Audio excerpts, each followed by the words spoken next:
วันที่12 มีนาคม 2026 ผ่านมานี้กองบัญชาการปกส.แขวงหัวพันจัดกองประชุมแลกเปลี่ยนเกี่ยวกับการป้องกันและสกัดกั้นการกระทำผิดทางออนไลน์ โดยการเป็นประธานของฐานพลจิตวาเพชรสอนอินสุพรรณ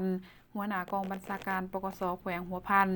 มีคณะพักคณะกองหัวหน้าห้องภาคส่วนที่เกี่ยวข้องของแขวงตลอดฮอดผู้เฮ็ดเวียกงานตานและสกัดกั้นการกระทำผิดทางออนไลน์เข้าร่วมท่านพันโททอนมีแก้วจินดาหัวหน้าห้องตำรวจปกส.แขวงหัวพันไล่ขึ้นรายงานย่อเกี่ยวกับสภาพในระยะผ่านมาซึ่งมีคดีอาชญากรรมทางเทคโนโลยีที่นำใส่เพื่อโกงทรัพย์ภายในประเทศเบารวมเบาเฉพาะก็คือแขวงหัวพันนับมือนับเพิ่มขึ้นด้วยวิธีการโกงที่แนบเนียนเฮ็ดให้เกิดผลสะท้อนหายแฮงถึงทรัพย์สินของพ่อแม่ประชาชนและพนักงานมีความเสียหายการโกงที่สับสนเฮ็ดให้ประชาชนหลงเสือแบบง่ายดายเช่นการโกงโดยผ่านการซื้อขายออนไลน์แฮ็กบัญชีของสังคม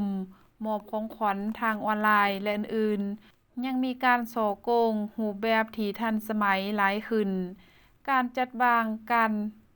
พนันในรูปแบบการพนันกิจกรรมสินเชื่อ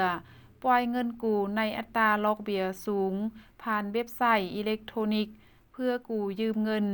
การโฆษณาการซื้อและการขายอาวุธระเบิดการโกงซื้อขายหวยเลขเถื่อน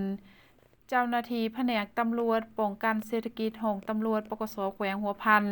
เก็บกำข้อมูลได้เกี่ยวกับปัญหาการโกงทางออนไลน์ซึ่งมีหลายแบบหลายรูปการคือการตั้งเฟซบุ๊กปลอมแล้วส่งข้อความตัวว่าฮู้ผลหวย6ตัวเลข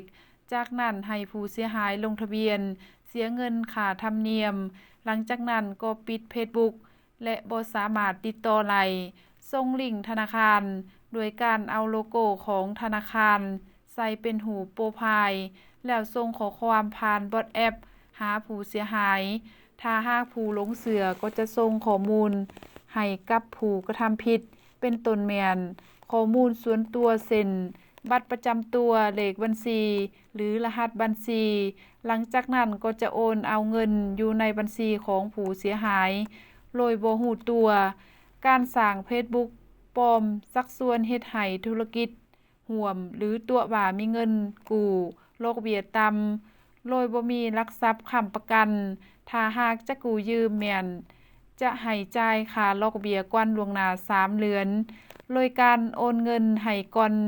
ภายหลังโอนแล้วมักจะปิดเฟซบุ๊กและบ่สามารถติดต่อได้สร้างเฟซบุ๊กปลอม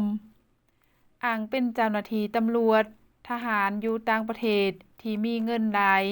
รวยรูปการช่วยเหลือความฮักแพงแล้วตัวให้โอนค่าธรรมเนียมยั่งยืนความบริสุทธิ์ของเงินเมื่อผู้เสียหายลงเชื่อหลังจากโอนแล้วก็จะปิดเฟซบุ๊กนี้และบ่สามารถติดต่อได้และรูปการแลกเปลี่ยนเงินโดยการใช้สื่อออนไลน์ประกาศรับพนักงานเฮ็ดเวียกน้อยและเงินเดือนสูงเวียกสบายเฮ็ดอยู่เรือนก็ได้เฮ็ดให้ผู้ตกเป็นเหยื่อหลงเชื่อแล้วไปสมัครเวียกโดยการติดต่อทางเฟซบุ๊กภายหลังรับก็จะไหลมีการแนะนำผ่านเฟซบุ๊กและไหลบอกให้ผู้ตกเป็นเหยื่อเอาบัตรประจำตัวหรือปึ้มสำเนาครัวไปเปิดบัญชีธนาคารภายหลังเปิดบัญชีแล้วแม่นใช้บัญชีดังกล่าวเป็นบัญชีโอนเงินผ่านจากการตัวเอาเงินของผู้หลงเชื่อรวยรูปการต่างๆที่หลากหลายฉะนั้นจึงพากเตือนพ่อแม่ประชาชนให้มีสติบ่ให้หลงเชื่อต่อเล่ห์เหลี่ยมกลอุบายของกลุ่มคนบ่ดีถ้าพบเห็นกรณีดังกล่าวแม่นให้แจ้งต่อเจ้าหน้าที่เพื่อแก้ไข